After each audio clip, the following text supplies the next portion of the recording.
representing injured people. All right, it's go time for lawns now. People getting out there mowing, aren't they? They are. Yeah. Looking green. Mm-hmm. Mm-hmm. We're going to have some cold weather still. Yes. In fact, there's a possibility we're going to have snow on Monday again. I think I even saw that April 18th. Snow showers on Tuesday or something. Yeah. Yeah. Yeah. So turning to rain. All of that being, that's not a really big deal to a lawn No. when it gets to this time of the year, is it? No. No. No, it can handle it. Yeah. And it's usually pretty short-lived. The ground temperatures have started to rise a little bit. Mm-hmm. So if we do get a little snow, it'll melt pretty quickly. Yeah. Yeah. And that's a good thing. The problem is, of course, the moisture in the lawn right now. And so we want to get out there, and the grass is getting high, and we want to ride the big old mower across there. But we also run the risk of really compacting that soil down, don't we? What a conundrum. That can happen. Yeah. Absolutely. And that's one of the things that you can look for over time. It's not an instant thing where that usually happens, where you get soil compaction in that top layer. Mm-hmm. But any heavier lawn mowing equipment can do that over time, and especially if you might have a bank or something like that where you kind of have to mow it the same way every time. I have that. And so the wheels are going in the same path mm-hmm. every time you mow, and over time then literally the grass can die. You can see your tracks just because of that. Yeah. Yeah. In fact, mine, the way I have to do the one steep bank is I take it across, I come up, and I go down the same path every single time to get back and to come back the other way. It's the only angle that I can use to approach it. And yeah, that's something that you look at and you say to yourself, I got to find another way, but there is no other way. Right, no other way to do it. I wanted to ask you this because this report came out. By the way, I should stop and just tell folks they can call right now, 479-1160 or 349-WCCS. If they have a question for Bob here this morning, he'll be happy to take a shot at it. But the question I wanted to ask is on America This Morning here on WCCS between 5 and 6 o'clock. They were talking about weather over the next couple of months, which they say will be May and June will be hot months and dry months. So it certainly is not hot yet, and it certainly is not dry yet around these parts.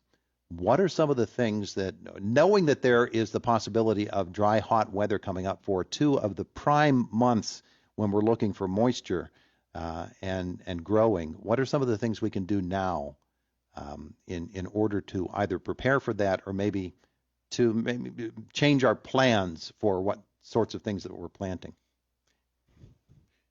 Well, if you need to water, you may need to set up a irrigation system or something like that you can use, and that might take a little preparation or time. Water barrels, any rain collection, rain collection devices to let collect the rain, versus if you're on municipal water having to use that, or if you have a well or a spring, of course you can tap into those. But those might be things to think about, so that if you need extra water, or maybe you have limited water because you're on a well or a spring systems, that you may need to try and collect some roof water, and that can work. Yeah. So set up a rain barrel. Yeah. It's not a bad idea. Or multiple ones.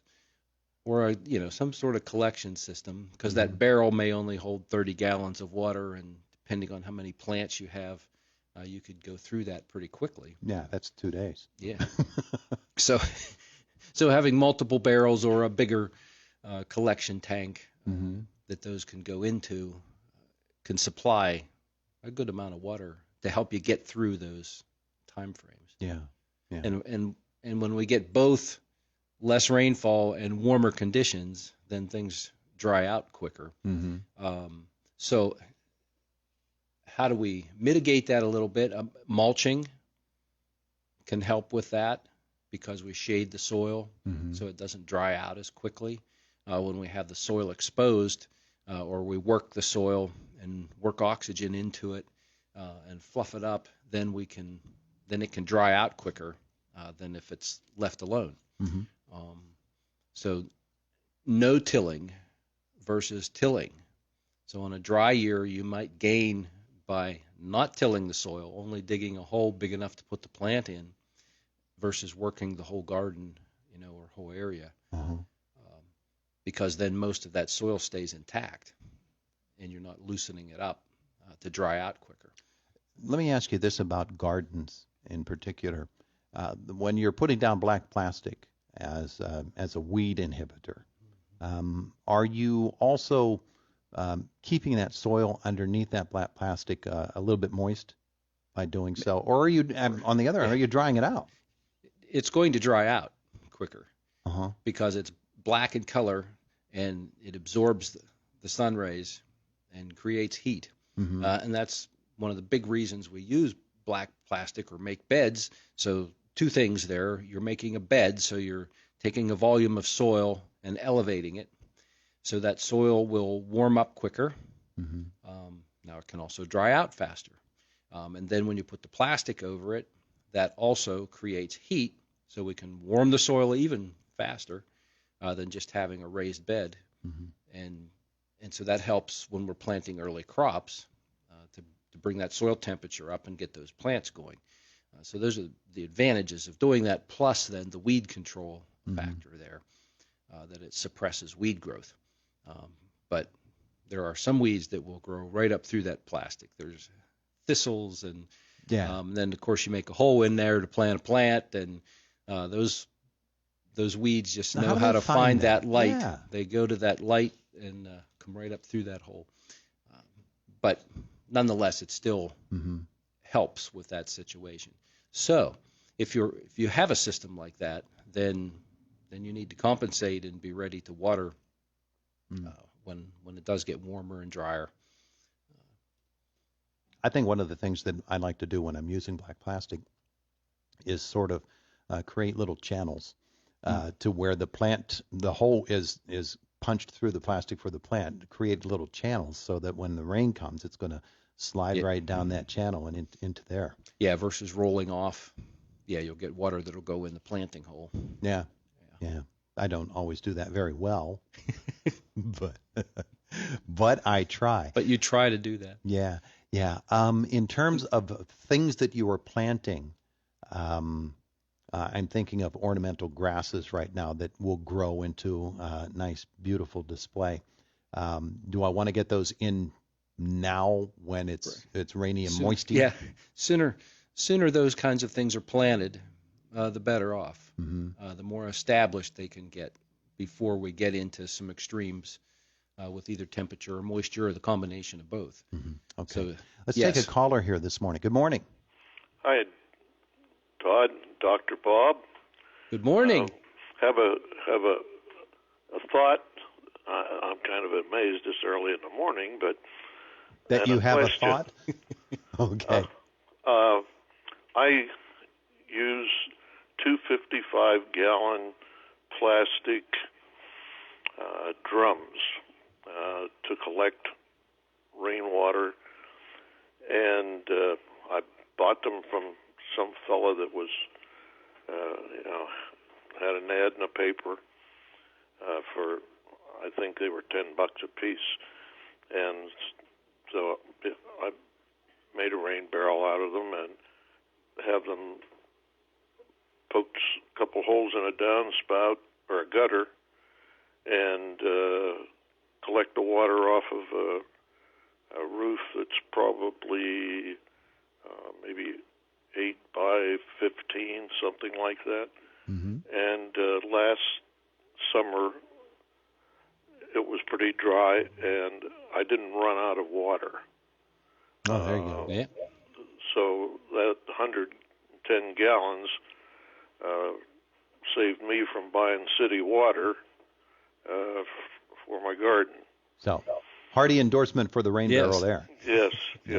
And my question is, I'm getting a lot of vegetation on my daffodils. In some places there are a lot of blooms, and other places there are hardly any blooms. Is there anything I can do to promote bloom growth on those areas where I'm not getting any blooms?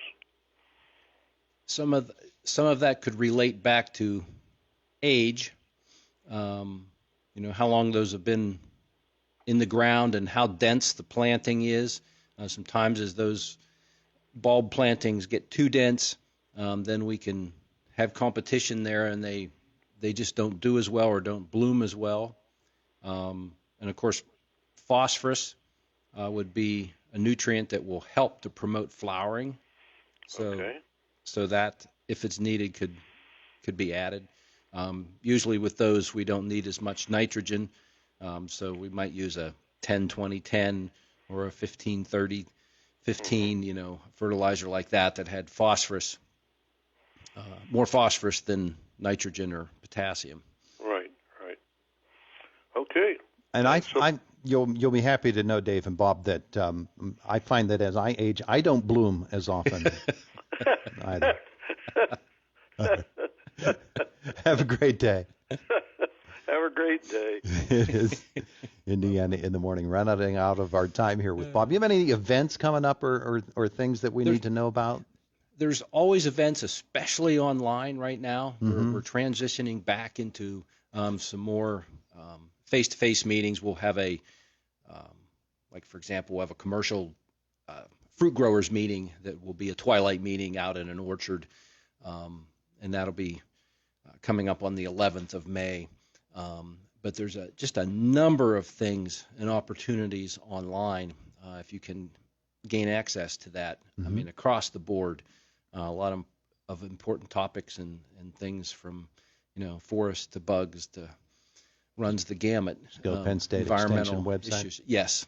Penn State Extension website will fix you right up. And one of the best ways to get kind of notified when those opportunities come up is just to sign up.